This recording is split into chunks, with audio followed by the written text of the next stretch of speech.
Hello and welcome to the first Political Frenemies episode of 2026. I'm Chris Newton, I'm a former Conservative Defence Policy Advisor, and I suppose I better say a belated Happy New Year to my co-host, Lib Dem activist and former councillor Mathew Hulbert. Hello Matthew, how was your Christmas? It was good. I'm just amazed that you didn't start off by saying watcher. You almost always start off by saying watcher, as if you're really kind of, cool and down with the kids and, all of that. So it was quite good to hear you just say hello. Well, it's a new year, so I think that was getting a bit old. A new year, new start. A new year, and literally a new start. So Christmas was really good. It was lots of fun. And New Year was quiet. I think for New Year, I don't know if you agree, Chris, but I think for New Year, staying in is the new going out. Or does it just mean that I'm now very middle-aged? Is that what that tells you? Yeah, I've always thought that staying in was always the best alternative to on a Friday evening. Anyway, I'm not much of a party animal. I never had been. So not that kind of party. So yeah, for once, Matthew. I agree with you. Yes, we're starting off agreeing. This is the place to be. We're starting off the new year agreeing. This is. I don't think this will last very long, probably in this podcast, but we'll see. And we've got a fab guest this week. Yeah, this week, we've got a brand new face to the show. That's really good. And it is a Conservative councillor and commentator, Zak Wagman. Hello, Zak. How you doing? Hello, Chris. Hello, Matthew. It's great to be with you. Thank you for inviting me on your first show of the year. Yeah, it's an absolute pleasure. If you don't mind, could you please introduce yourself to the audience, what you do, and things like that, and your political beliefs and so forth? Absolutely. Thank you for having me. As you mentioned, I'm a Conservative Party councillor. I'm a councillor in Harrow in North London, so just on the edge of London, bordering on Hertfordshire.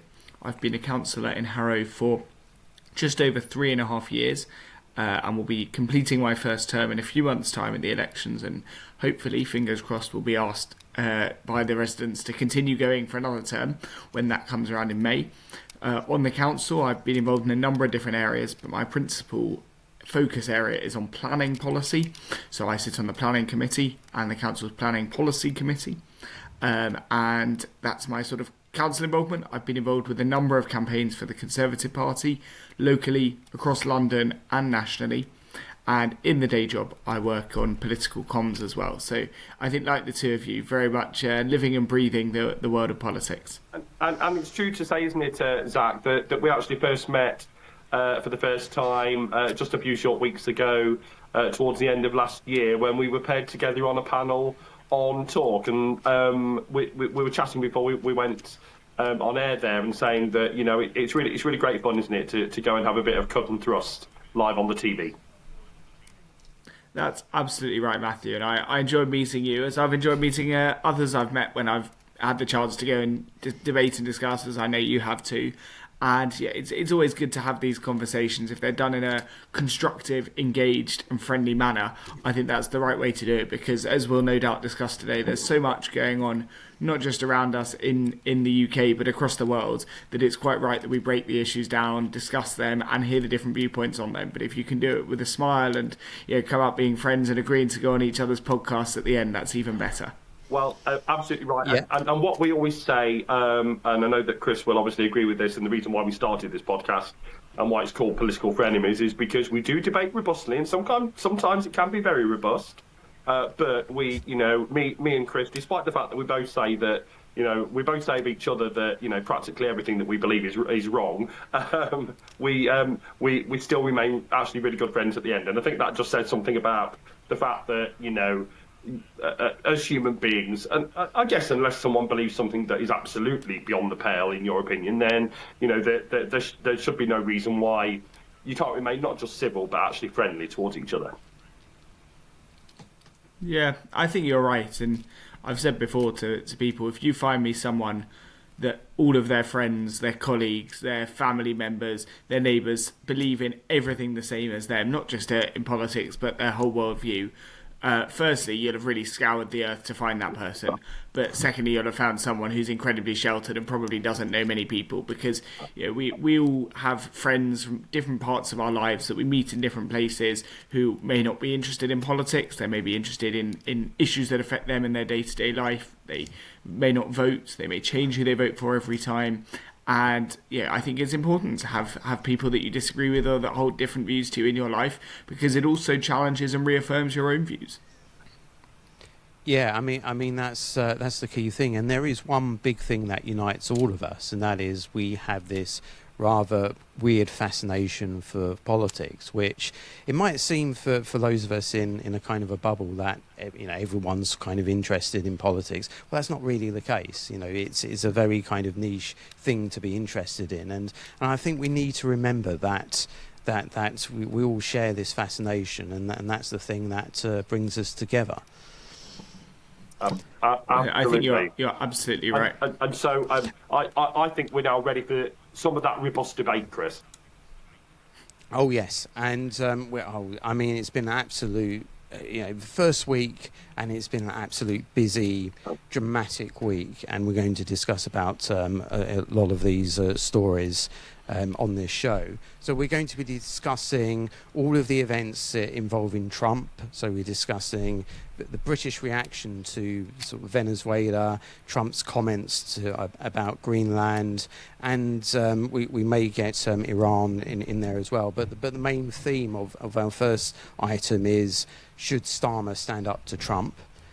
So we're doing that. Next, we're discussing another big sort of international announcements, this agreement that Britain has made as part of the coalition of the willing, and we're asking, should the UK deploy troops to Ukraine in the event of a ceasefire?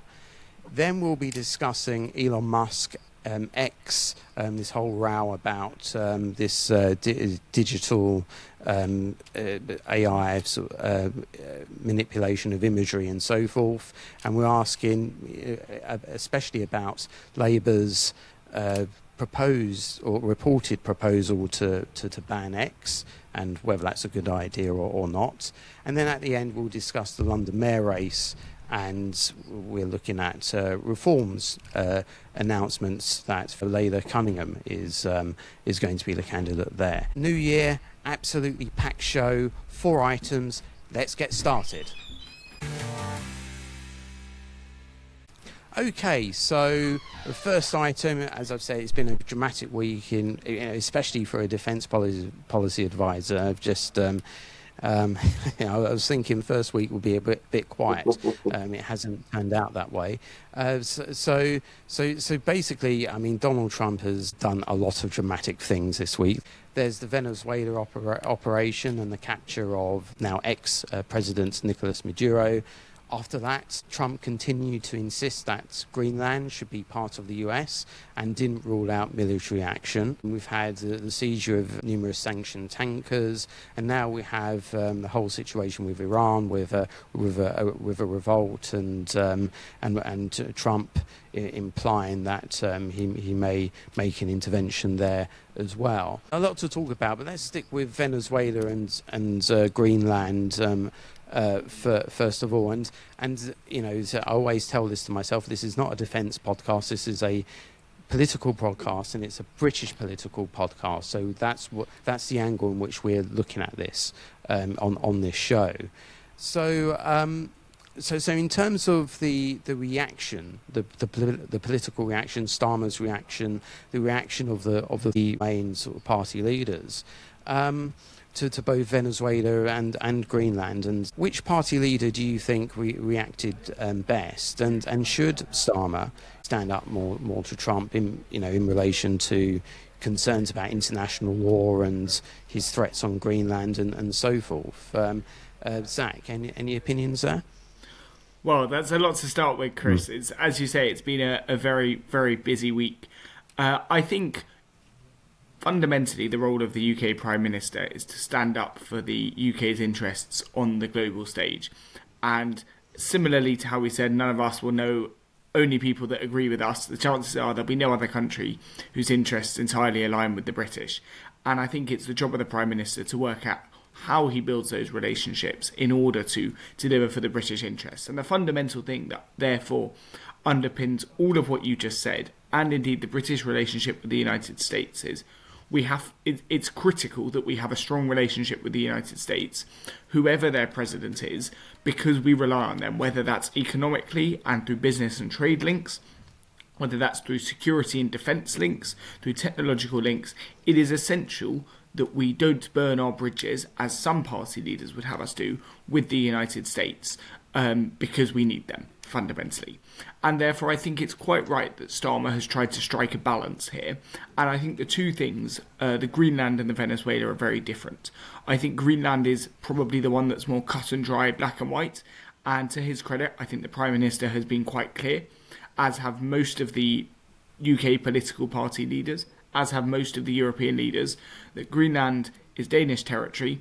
And unless Denmark and the people of Greenland want that to change, and there seems to be no appetite for that, then it should remain Danish territory. Denmark is a member of NATO. Thank you very much. That's the end of that conversation, or it should be at least. And it does look like Trump has started to walk back some of his wilder ideas about invading or militarily taking over Greenland. On Venezuela, I think the Prime Minister had a tricky job to do, quite frankly, because I think what Trump did in Venezuela is a good thing. I think he's gone there. I think there is a leader there that is bad for Venezuela and is bad for the world. And I think the world's most powerful democracy has gone and seen to the end of his regime. And I think that's a good thing for Venezuela, and that's a good thing for the world. What happens next is almost another matter. I can tell Starmer doesn't like this instinctively, both as a sort of centre-left politician and an international human rights lawyer. It doesn't sit well with him. And he's been in a tough position because, going back to what I said to start with, he's got a balance to strike in protecting British interests with Trump. I think by and large he's played that broadly well this week in managing to maintain those two sides. If I were him, I'd have said very much what Kemi Badenoch and Nigel Farage have said, which is this is the right thing to do. Is it how we would have done it? Maybe not necessarily, but the outcomes are almost purely good, and that's a good thing. But I think Starmer's done a good job of having to balance British interests with his natural instincts. No, good. Mathew, now, I mean, there's a lot to unpick there, but certainly this point about it's important to be close to the United States. Now Ed Davey has taken a different approach there. He's been very anti-Trump. He's always been anti-Trump, but he's been extremely critical of Trump and extremely critical of Starmer's rather what you might call softer approach to Trump. Is that? I mean, obviously, is that something that that you would agree with Davy's approach, or should Davy recognise that there's a need for the Prime Minister to be statesmanlike and to manage this relationship, given that we are heavily reliant on the United States? Well, I mean, I'll get on to the international matters in just one second, but I was expecting, Chris, for you to start off this podcast congratulating Ed Davey, because Zak may not know this, but week after week on this podcast, Chris bemoans the fact that, from his perspective, and I sometimes agree with him, that Ed Davey is too soft on Keir Starmer, and that he needs to remember that he's ultimately in opposition to this government rather than other opposition parties. And I have to say, Chris, I was expecting you to come on and say that this week, at the start of this brand new year, Ed Davey has found his opposition to this government, and on a host of fronts has been holding this government to account. And indeed at PMQs this week, which you always bemoan him for, Chris, Ed Davey said that Starmer sounded ridiculous. So I was expecting 3 cheers from you, Chris, on Ed Davey's performance this week. Well, miracles can happen, can't they? But the question I would say about that is that is he really attacking Starmer, or is he really is his real target Trump? Because he seems to be the most animated when he's either attacking Trump or attacking Farage, or preferably the both. So yes, he's using Starmer. He's attacking Starmer, but but ultimately he's not, he's not really, is he? His main target is Trump, isn't it, really? You see, you just can't win with Dr. Newton, can you? That's what I've come to learn over this past year and a bit.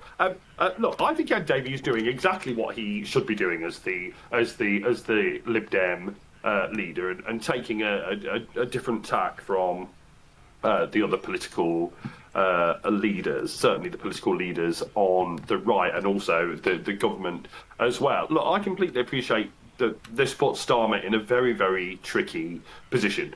What I, of course, would have loved to have seen him do was to have a kind of West Wing moment and say, up with this we will not put, and the American president, and it pains me to say this as the British Prime Minister, but the American president has gone against international law. I'm a human rights lawyer. I believe in the rule of law, and that it's something that the rule of law can't, as I wrote this week in my Lib Dem Voice column, which people can go and look up. International law cannot just be for when it's being used against someone that we all agree with. It being broken by, rather, that is a bad thing. So, for example, Vladimir Putin, Starmer didn't. I mean, what I thought was ridiculous this week was Darren Jones, who I think is like Chief Secretary, isn't he, to the Prime Minister now, which is kind of a made-up position, but anyway, was sent out on the airwaves to say, well, this is nothing to do with the British government. We can't determine whether international law has been broken. And it was quite rightly put to him by most of the Sunday Morning Post that, well, hang on, mate. You all came out and said, and you're probably right about this, undoubtedly right about it, that Vladimir Putin broke international law when he invaded Ukraine. You didn't have to wait for courts then, Labour government. So what is the issue now? Of course, the issue now is that Trump has, and in this, Trump has been very effective. I don't deny it at all. I find myself sometimes, and don't worry, viewers and listeners, I've not kind of drunk the Trump Kool-Aid or anything. I really haven't. I think the guy's an absolute disaster from start to finish. But I think on his own terms, sometimes he is effective in the sense of every country in the world, pretty much, and their leaders are scared of him, and scared of what he says, and scared of what he does, and scared of what his actions could mean for their administrations and their domestic politics. And they also know that he's not above, certainly not above, interfering in domestic politics of other countries and having a really big effect. So the truth is that Starmer probably in his heart of hearts would have loved to have gone on air and said, this is wrong, up with this, we will not put. The rest of the international community on this occasion, I'm afraid, is going to have to condemn the United States. But of course he just couldn't do that. So I totally get Starmer's position, but equally I think that Ed Davey, as leader of the Liberal Democrats, and also, I don't know if you saw, but they put out quite an effective video this week, the party did, where they had Charles Kennedy back in 2003 talking about why we opposed the what we would believe that the illegal invasion of Iraq. And then it had a clip of Ed Davey in 2025 saying what he said about Trump and the action in Venezuela. And I think from a Lib Dem perspective, this is exactly what I would expect us to be doing. Look, I mean, I think these are, this is an understatement, but I think these are dangerous times for the world. We not only have, the likes of Putin and others, but we also have, and I'm sure that we'd all probably agree with this statement, I hope we would, a highly unpredictable president of the United States who you don't know from one moment to the next quite what he's going to say. And, surely, Chris, from a defence policy expert's perspective, that means that all the pieces are up in the air, does it not? Yeah, I mean, he's definitely unpredictable.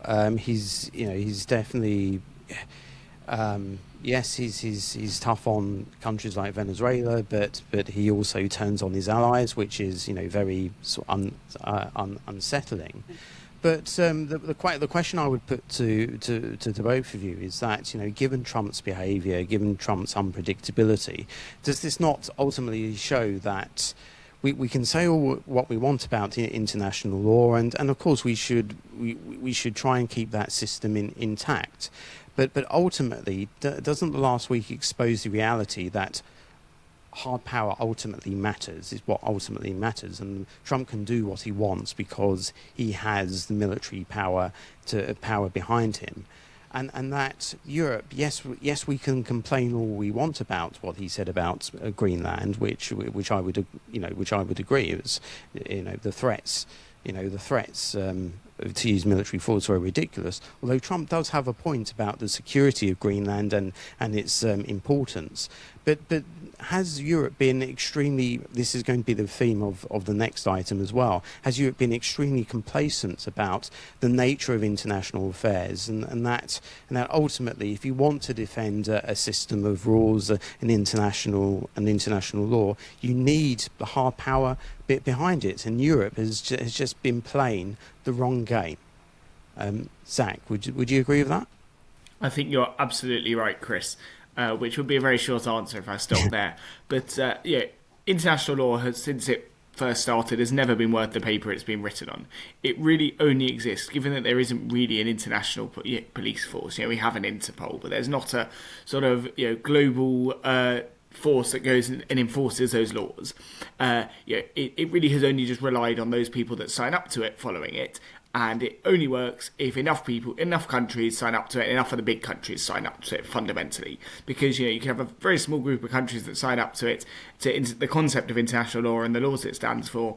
And if all the big powers, big players don't believe in it, which looks to be the case now, the United States, China, Russia, they seemingly don't believe in this rules-based system, then actually the system is there, but it's pointless because it doesn't protect anyone, it doesn't keep anyone safe, and those people left clinging to it and being upset and concerned this week, whether that's in Westminster, whether that's in other European capitals, in Canada and so on, they look foolish. At the end of the day, Trump did what he did because he's got the military might, and he went and took Zak, where does that? I mean, I get from a realpolitik point of view what you're saying, but I just think the outworking of that is, where does that leave us? If we're just saying that we no longer live, and we're not even going to try to live under a rules-based system, where on earth does that leave the world? Chaos. We should live under a system whereby there's respect for international borders and a fair and just understanding of how people operate in their lives. And I think we can say that, and those words are fundamentally meaningless, because if I am stronger than the person next to me or the country next to me, I can take them over if I so wish to. That is the reality of life. However, I think we spend too long prancing around looking at treaties and terms and laws, and I think, like you said, everyone jumped to a conclusion about Vladimir Putin going to Ukraine because the principles of international law, we spend too long on courts and statutes. The principles are very clear. You don't invade another country. Simple. We don't need international laws. That's just a concept that most people can get behind until they don't. And then Russia didn't get behind it. And now Trump didn't get behind it. So we can spend all our time talking about it, but and whether it exists and whether it's a good thing it exists. The reality is, might is what is respected. Trump is respected, if unpredictable, around the world. He has, I believe, seen a period of stability in his first term because of that. He's delivering positive results for the democracies around the world in his second term, and I think that's because people respect might. So a couple of points there, if I may. Number one, I think that I think as a result, because I don't think you're wrong, particularly in what you said, Zak. But I do think that the outworking of that, for me at least, is that is why Europe should be spending more on its defence and making sure that it can defend itself and not be reliant on a United States, which frankly can't always be relied upon, and I think that is clear. And then secondly, and this is certainly an interesting point that I want to put to both of you, but certainly to you, Zak, as a current Conservative. We're never sure with Dr. Newton quite where we're never entirely. He sits somewhere between the Tories and Reform, and we're never quite sure. Okay. I'll reveal to you. Okay, breaking news, everybody. I will reveal exclusively which side I'm on this show right now. Right. I'm on the side of uniting the right. I want to see a unified right together, not dividing each other, so that we can kick this absolutely awful, useless Labour government out. How's that?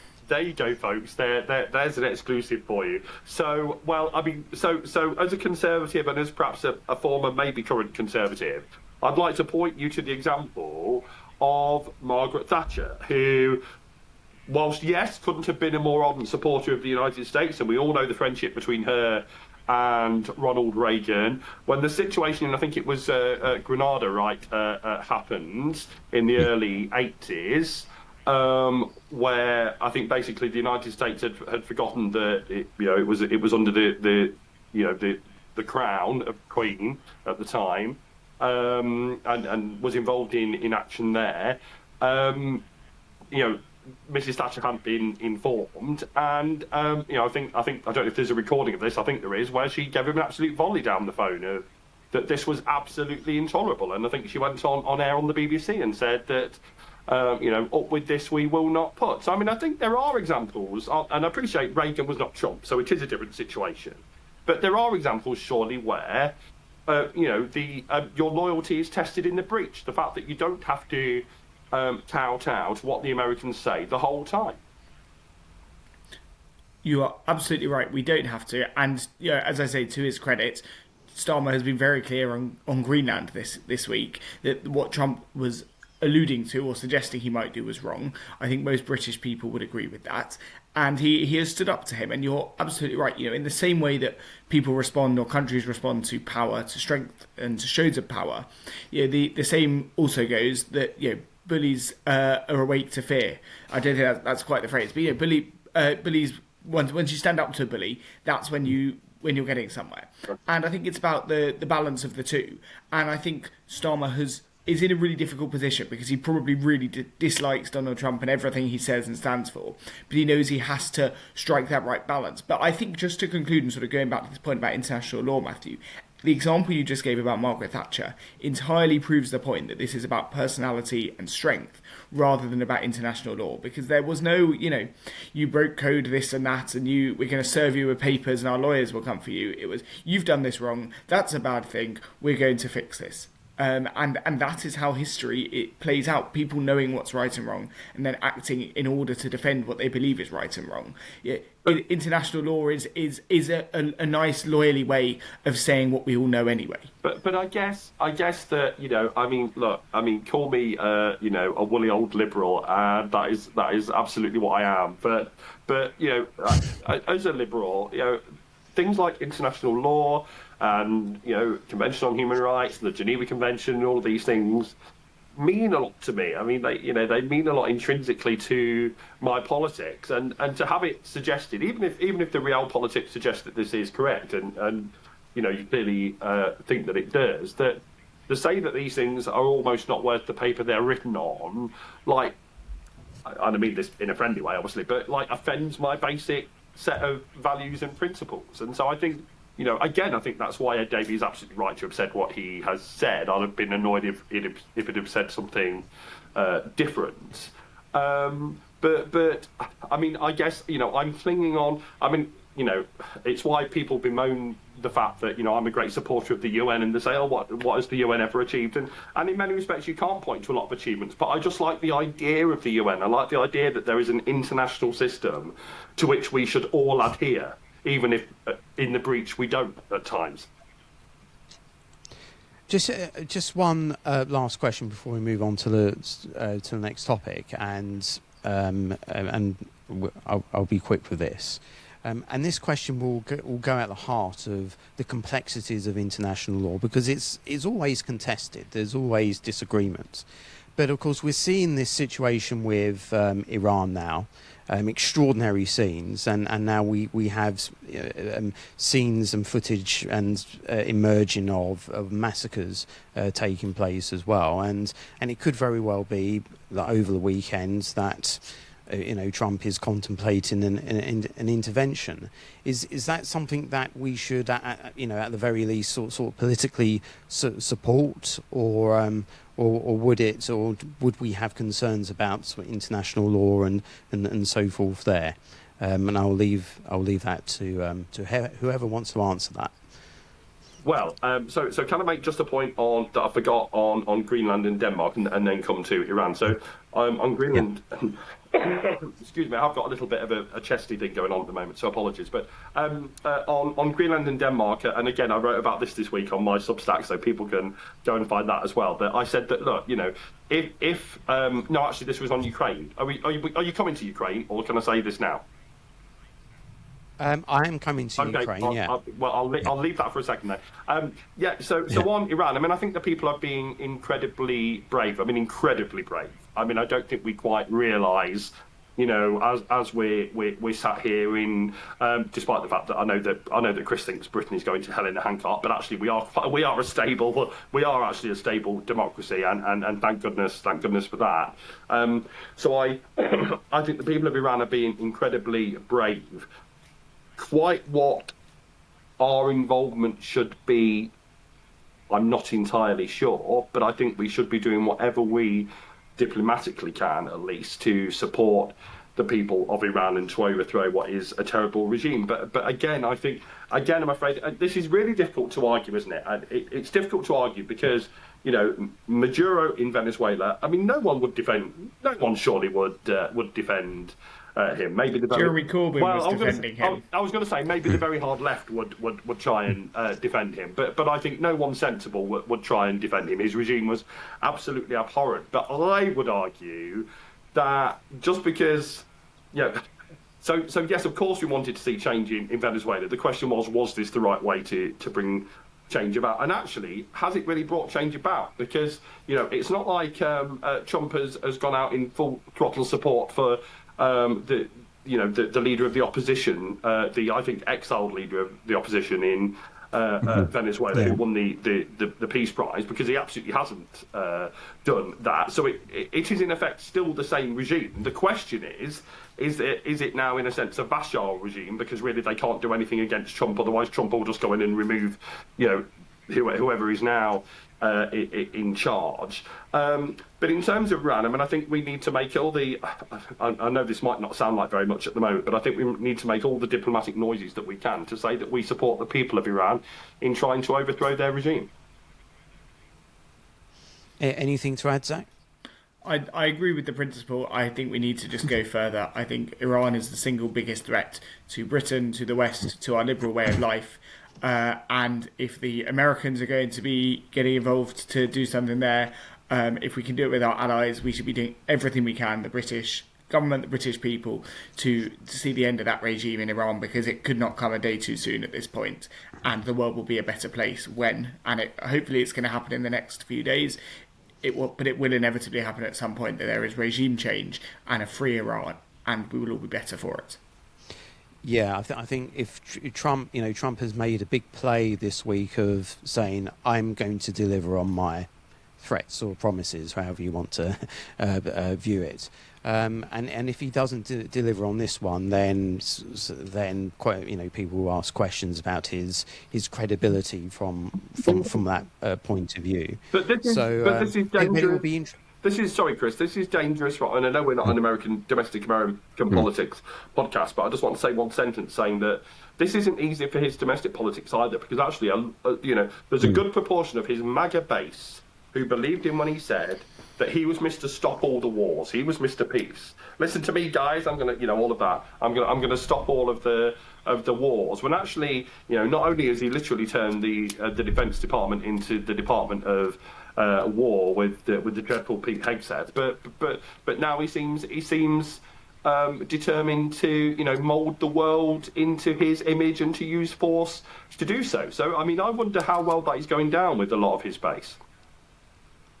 Yeah, that's a good point. That's an interesting question, and perhaps something that we might want to turn to at a later date. And I'm sure Iran will also dominate the headlines over the weekend as well. But on to the next topic, Ukraine. And the UK, along with France, have agreed to deploy troops to Ukraine in the event of a ceasefire to deter the war from breaking out again. This includes establishing military hubs across Ukraine and building protected facilities for weapons. So this was part of a coalition of the winning meeting with Zelensky, Trump's special envoy Steve Witkoff, and Jared Kushner this week.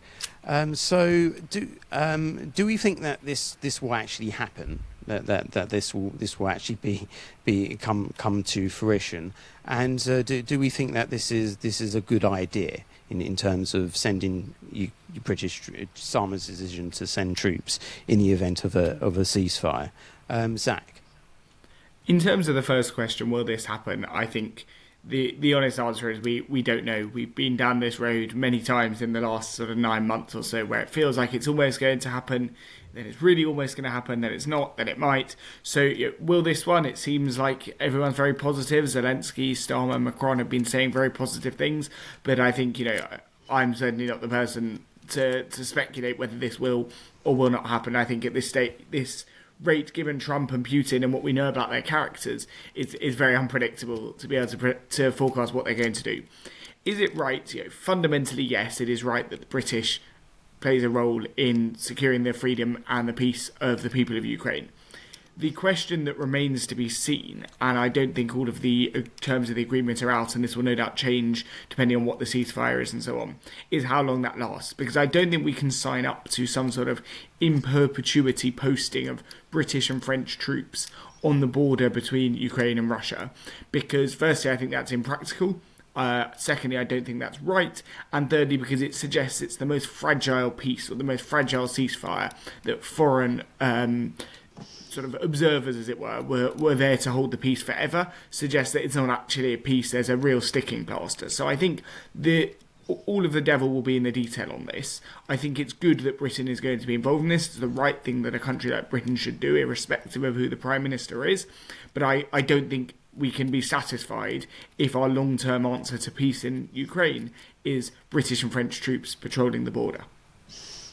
Yeah, Mathew, and I might come back to Zak on this as well, because this this relates to the Conservatives. But in terms of Kemi Badenoch's performance at Prime Minister's questions, I thought she was asking the right questions, because yes, we want to stand up to Russia and play our part in terms of preserving peace and so forth. But it's got to be the right plan, and it's got to be a plan that doesn't put British troops or Britain vulnerable, especially when if a ceasefire collapses, then you're looking at a direct war with Russia. So Badenoch's kind of cautious approach.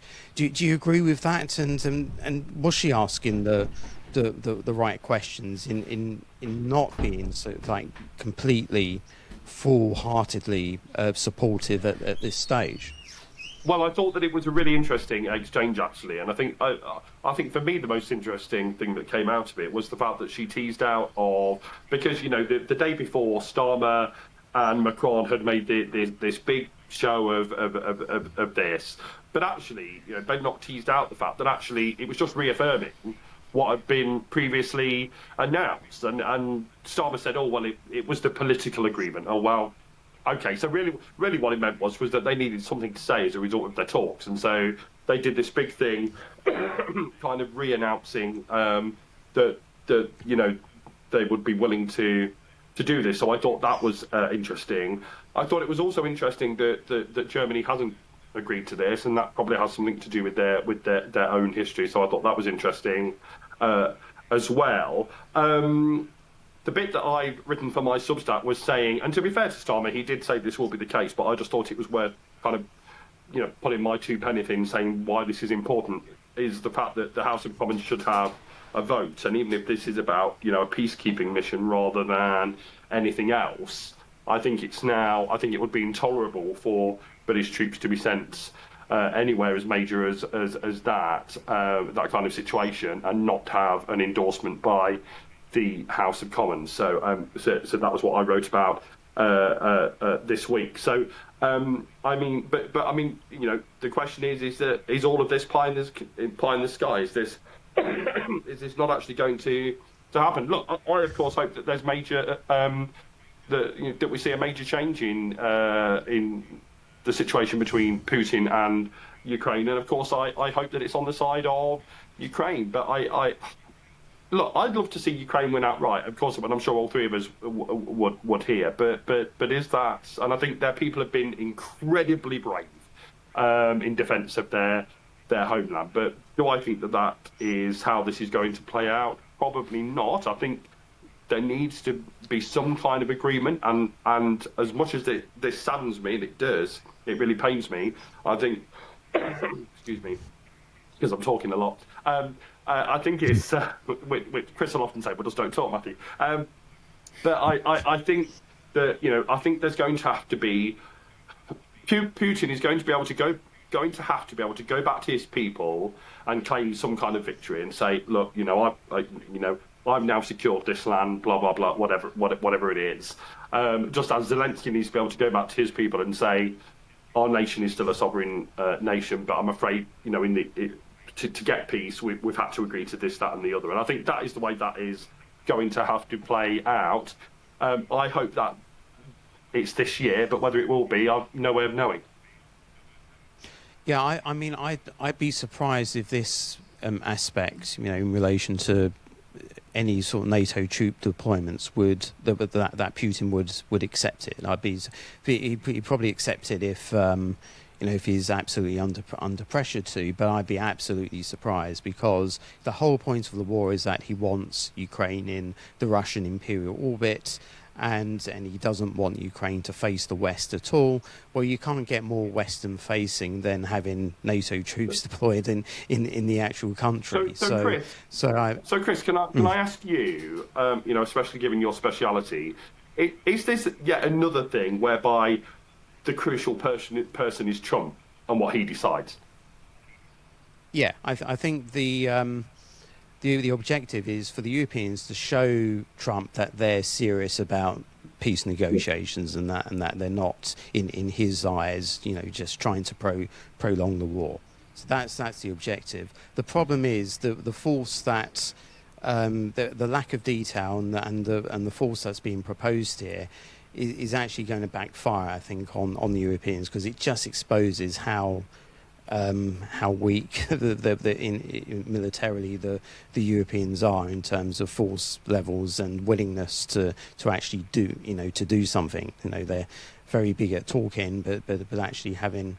Yeah. Can I just ask Zak a question? Because I thought it was really interesting what he was saying about the fact that that we should be doing this, but we don't want this to be like a forever thing.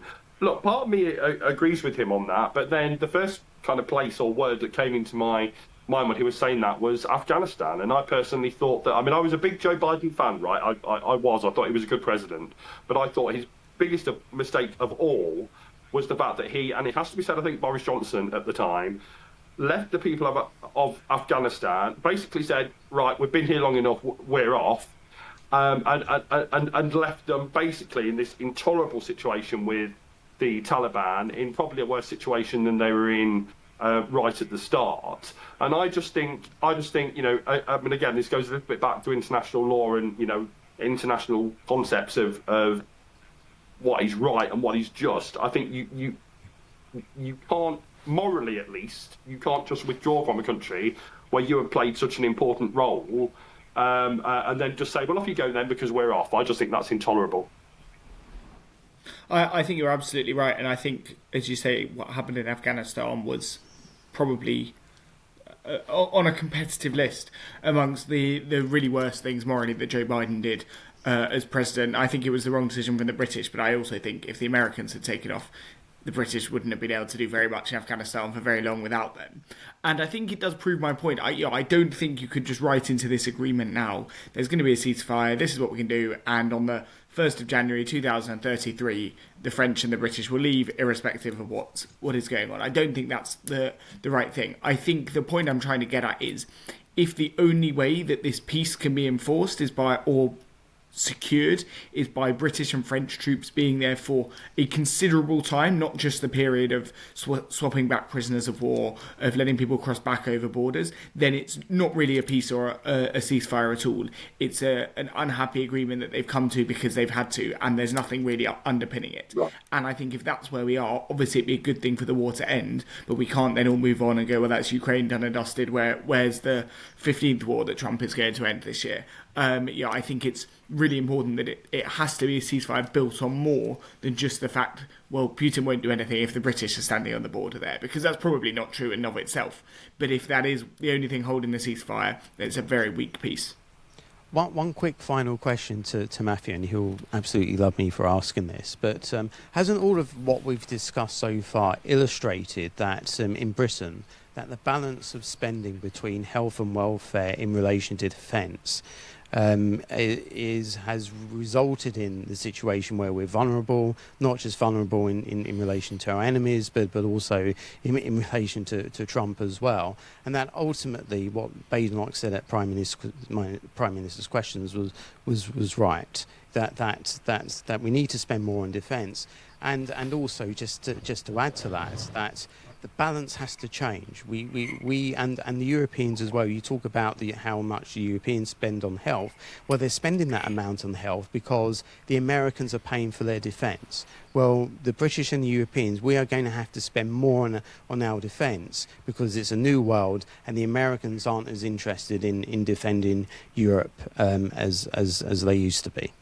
You see, I just don't accept that it's either or. I mean, I think that, look, I know it's a new year, Chris, but you're not going to get me to believe anything other than that we should be spending more on the NHS, because that is absolutely my fundamental position. I've said this that often, even I'm bored of hearing myself saying it, but, we are nowhere near the European average for health spend, and the last time that we were under the last Labour government, to be fair to them, that was when we had the highest patient satisfaction, and I think those two things are very much linked.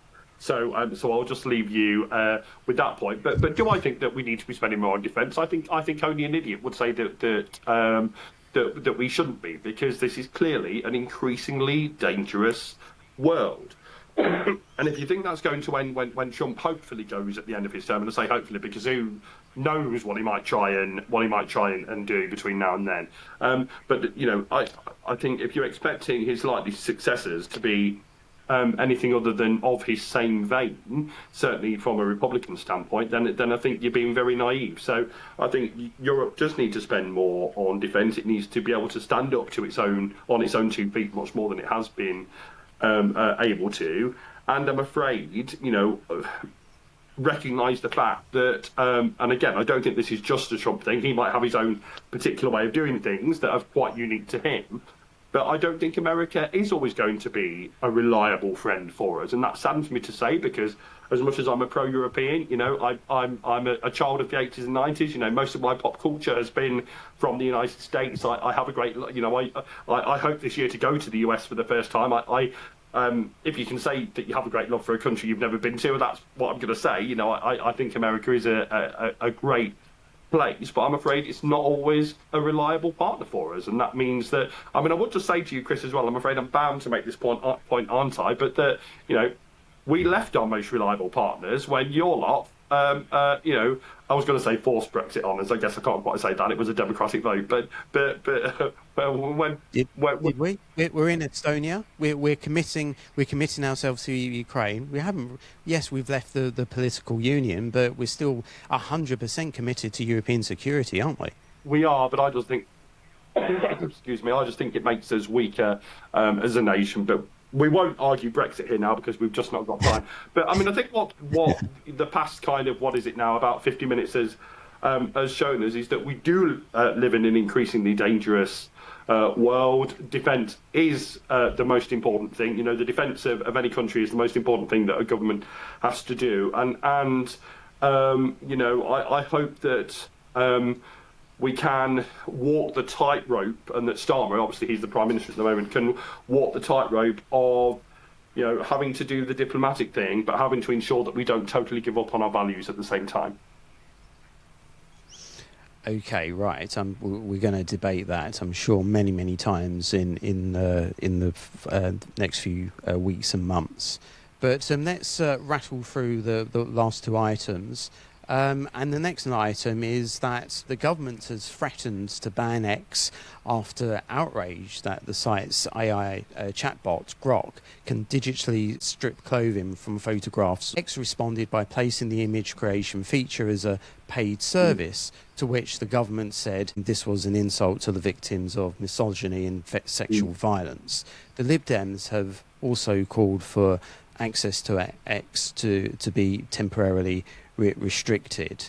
Obviously, that issue needs to be dealt with, and it needs, it obviously must be dealt with. But is the whole concept of banning X, is that another example of Labour's overreach and ultimately sort of authoritarian leanings, Zak?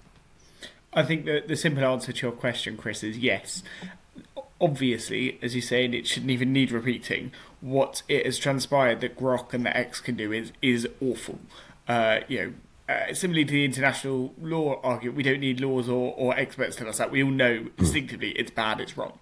That being said, X is not the only site that does this. In fact, pretty much any AI platform does this, and it's been well documented that you can go on ChatGPT, you can go on Gemini, you can go on OpenAI, or whatever they are, and more or less they all do broadly the same thing.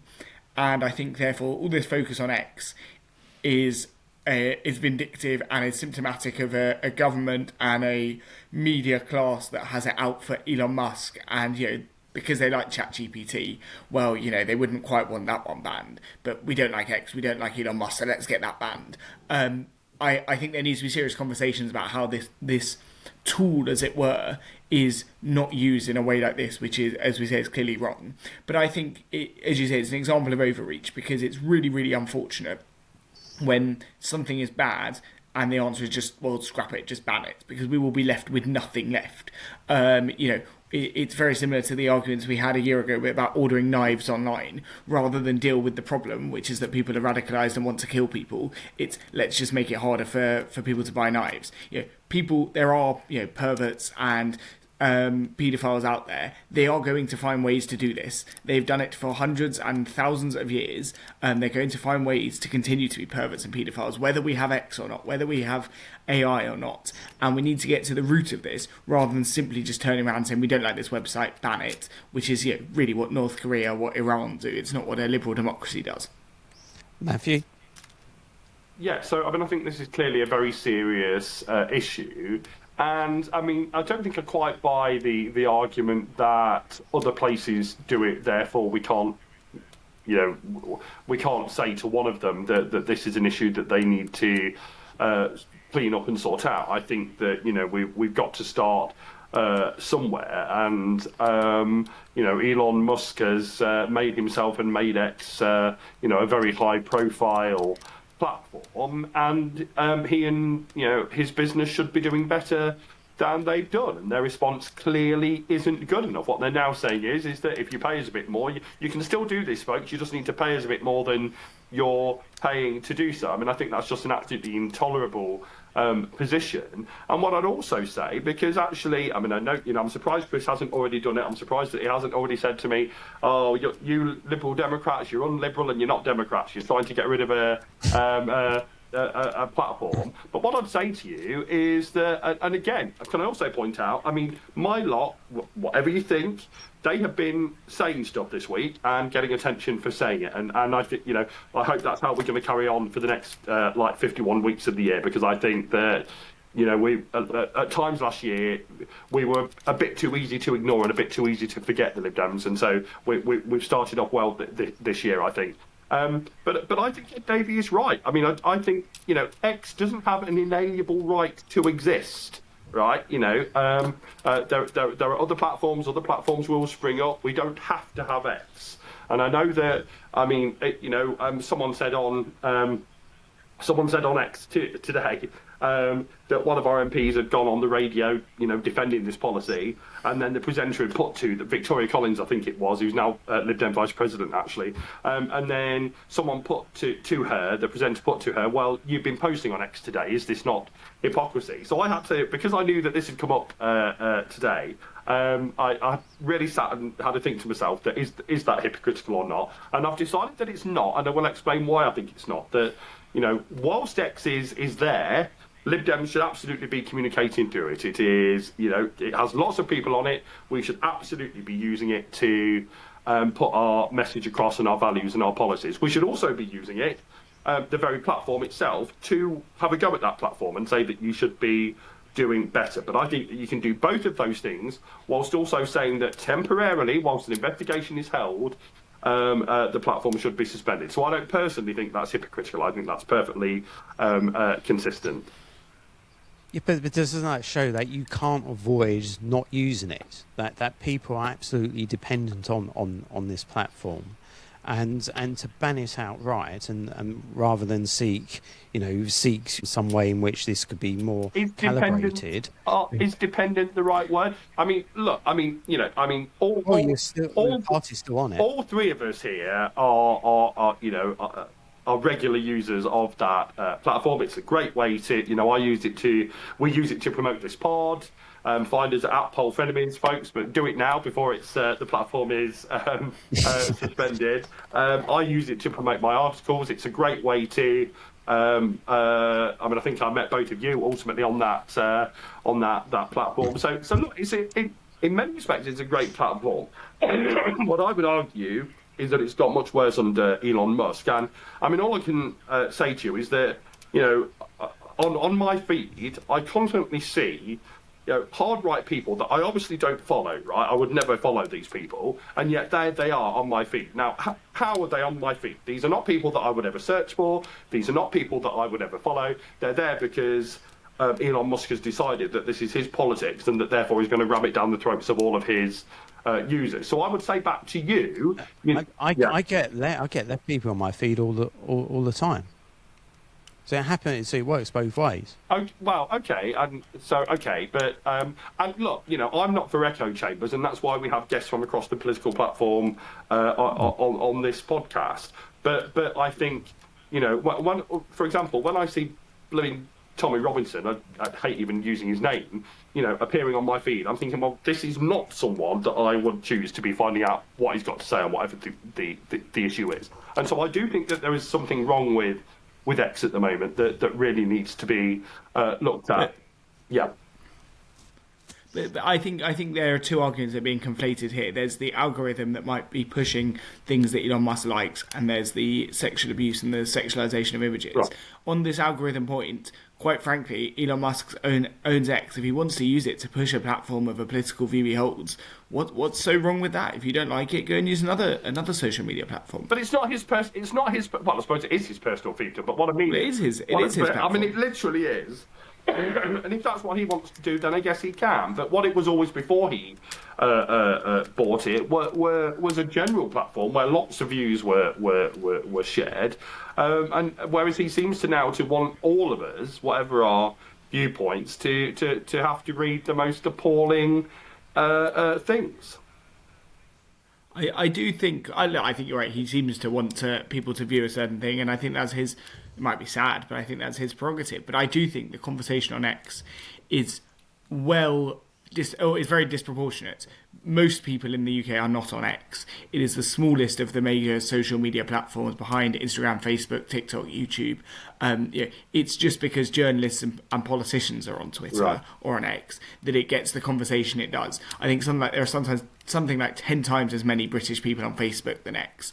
And it's an important conversation, but quite frankly, you being pushed Tommy Robinson, you're Matthew, you're a smart enough guy that you're not going to fall for the rubbish that he's telling you. Absolutely. Most people are not on X, and it's a shame if the algorithm's gone, but it doesn't really fundamentally matter, does it? I'm sure it's another story we'll we'll come back to, because Labour, because I thought the jury trials thing was a joke initially. I just thought that this is surely some crazy idea. It's not going to come to pass, and lo and behold, it did. So maybe this will as well, but we'll see about that. But in terms of our last item, Reform UK has announced their candidate for the London mayoral election, and it is former prosecutor and councillor Laila Cunningham. Now, I think Laila's very impressive in terms of her media performances. I think she is quite a big loss to the Tories, because I think she was a Tory at one point. But reactions to this, does she have any chance here? Will she make a major difference to the mayoral campaign? Zak? It's very early doors to see whether she's got a chance, because we don't know who else is going to be standing, and as is the case usually, it will really depend on where the state of the parties are when the election comes around. Is she going to be any good? We'll find that out in due course. What we do know is London is absolutely desperate for a new mayor, because the mayor we've got and we've had for the last 10 years is just a disaster. And the people of London, I'm one of them. I live in London. I'm a councillor in London. We need a new mayor fast. While I hope that will be, I've hoped in the past that would be others. Hopefully that will be the Conservative candidate, whoever that is, when they come forward. But we need someone that will radically turn around this. Many of the failing elements of the city. Just to finish off, I don't buy into this idea that London is dead, London is hopeless, etc., etc. But there are huge parts of the city that no longer work for people, and that really we need radical reform to fix. Maybe it will be her. If you speak to her former Conservative colleagues on Westminster Council, I suspect that they would tell you that she's not going to be the person to do that, and they don't give her a glowing reference. Maybe it'll be her, maybe it won't. But I think if we are talking more about Sadiq Khan and what London needs and having a proper discussion, that's not a bad thing. Mathew, now I know you're not you're not living in London, but I'm sure you'll have an opinion on this anyway. But have you seen much of Laila? What do you make of her? I have, but I disagree with almost every single thing that she says. But I think that she's clearly a pretty good communicator and clearly a good operator, and I think it's interesting that Reform have gone for a woman as well, and I think that I'm sure they would say that that they've just gone for who is the right person from their perspective. But I do think that is interesting and worth noting. I mean, look, if Reform carry on as they have been, she will be in with a chance of becoming the London mayor. I think that would be a dreadful thing, if I might say so, for London. But of course, I'm bound to say that given my politics. I have to say though that some of what is said about Sadiq Khan. I don't live in London, and I can't talk from a local perspective, obviously, whether or not he's delivered or hasn't. But some of what is said about Sadiq Khan is just, well, some of it is vile, and I hope that all three of us would condemn that. But even beyond that, some of the sillier stuff is just ridiculous. So, for example, I was sat there New Year's Eve having my little glass of bubbly, watching BBC One. Up came the fireworks, and Chris will remember that I put out a tweet which I CC'd him in, saying that before it had even happened, saying, wait for it, folks. People on the right will be saying that, oh, this is DEI, this is woke, and lo and behold, there they came. And the worst one was that I think someone from one of the someone from GB News, and of course they're all lovely at GB News, and I'm happy to go on there. But I think it was Tom Harwood. Had taken an image of his telly, and it was the European flag, and he said, oh, look, Sadiq Khan and the European flag. Oh, yeah, what he failed to realise was that it was celebrating the victory of the Europeans in the Gulf. That was why that was there. So, I think some of what he said about Sadiq Khan is just nonsense. And he's just the right being the right, if I can put it that way. And you, I don't know about you, Zak, but you certainly, Dr. Newton, were part of that on that night, sir. No, I wasn't. I told you I never tweet politics stuff on New Year's Day and Christmas Day and Boxing Day. Well, so I don't think I tweeted anything about that. All right then. If you didn't, you didn't. But certainly Mathew Goodwin Freeman did, who we love and who's another great contributor to this podcast. But I just thought, I just thought it was so. I mean, they almost, it's almost got to the point where, they don't have to actually send a tweet because we can just imagine what they'd send without them having to send. They don't even have to bother actually tweeting. We just know what they would say. So I think, look, if Sadiq Khan, well, I can say that about Ed Davey and Trump and Farage. You can say it. Well, that's true as well. You can say it about that. That's true as well, of course. But look, if Sadiq Khan hasn't delivered on public transport or housing or whatever else, and you guys can point to that, then he'll have difficulty. Labour will have difficulty defending that mayoralty. And I can't comment on that. I don't live in London, although I am quite a frequent visitor. But I do gather from Chris as well, because he's always highlighting it, and I'm sure quite rightly. Although I do think he does it for political reasons, but nonetheless, some of the crime that goes on in London, and some of it does look really bad. And some of it does look really scary. But do I think that London is absolutely crime-riddled? Well, I mean, I appreciate that I only ever go there for a few hours at a time, but I managed to get in and out without being a victim of crime up to now, thank God, touch wood. So I don't want to preempt anything. But so I don't think that, so again, some of what he said about London, I would argue, is a bit over the top. And I would argue actually that by being so over the top, it actually lessens what could be a strong point, which is these are the actual figures. This is what is actually going on. It's not good enough. It might just be in pockets, but it's not good enough, and we must tackle that. I think when you try and say, "Oh, you can't enter London, it's a war zone," I mean, I don't think that kind of rhetoric helps anyone at all. And I guess that perhaps is where reform might come unstuck. I don't think that anywhere likes to hear their place being totally talked down to, and then have that person say, "Oh, but you must vote for me." I don't think that works as a political tactic. So I think reform do need to be careful about that. Right. Thanks very much, Zak, for appearing on the podcast. Thank you for having me on. It's been great to chat with you. Thank you. You're absolutely great, and I'm sure we'll have you on at some point again. Mathew, if you'd like to do your usual little thing. Yeah, absolutely. Well, I just also want to thank Zak, and as long as he's happy to, we'll definitely have him back in short order, which will be fantastic, and hopefully we'll get paired on Talk TV again soon. Zak, although I have to say that me and Mathew Goodwin were paired once and have keep saying each time that I'm sure and it hasn't happened yet. So I think they like to have lots of different pairings, which is totally understandable. But yeah, so folks, thanks for watching and listening. Happy New Year to you all once again. Please do all the internet things. Please like, please subscribe, please tell your friends. Oh, and we should just point out, Chris, we haven't mentioned this, that one of our shorts over Christmas, I think it must have caught the good old YouTube algorithm, because one of our shorts got our highest ever viewing for anything on any platform, which was, I think it's now just shy of 7,000 views, which for us is really quite a bit of a breakthrough for us. So it was actually our lovely Green colleague Daniel Laycock having his say. So yeah, Green. God. Yeah, so who would have thought it, eh? So there you go. So Daniel will absolutely love that blessing. But so we're absolutely delighted that more eyeballs are seeing our content, whether long form or short form. So please tell everyone you know. Please go over to X. Do it now, because it might not be here. Do it now. Follow us at Political Frenemies. And yeah, this is going to be a big year, Chris. We really, I mean, let's face it, we're all on the countdown to May, right, and those elections. Oh yeah, definitely. I think this is going to be. I mean, obviously, it's obviously crunch time for Starmer. In fact, I think for all the major leaders, really. I mean, it's Basenock, Davey as well. We'll see by the end of the year who's still leader and who isn't. But thanks for joining us. And do join us again for the next episode next week of Political Frenemies. Goodbye.